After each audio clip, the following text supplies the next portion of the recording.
સોમનાથ મહાદેવ મંદિરમાં યોજાશે ભવ્ય મહાશિવરાત્રી મહોત્સવ 14 થી 16 ફેબ્રુઆરી દરમિયાન ભક્તિ અને સંગીતના કાર્યક્રમો યોજાશે।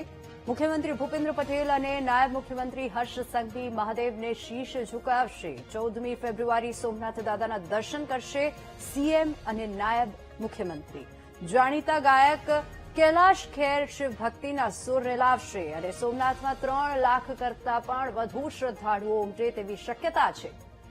500 પોલીસ જવાન, 11 ડીવાયએસપી અને 50 પીઆઈ પીએસઆઈ તૈનાત રહેશે। યાત્રાળુઓના ઘસારાને પહોંચી વળવા માટે તમામના ખૂબ સારી રીતે દર્શન થઈ શકે, વ્યવસ્થિત રીતે દર્શન થઈ શકે।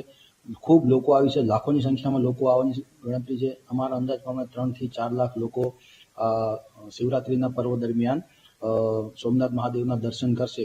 તો આ તમામની સુરક્ષા જળવાઈ રહે, વ્યવસ્થિત રીતે એમના દર્શન થઈ શકે, કોઈ પણ પ્રકારની અનિચ્છનીય ઘટના ન બને, એના માટે સમગ્ર ગીર સોમનાથ જિલ્લા પોલીસ તંત્ર સુસજ્જ છે। આની માટે અમે લગભગ 11 જેટલા ડીવાયએસપી અધિકારીઓની માંગણી માનનીય ડીજી સાહેબ પાસેથી કરેલી છે।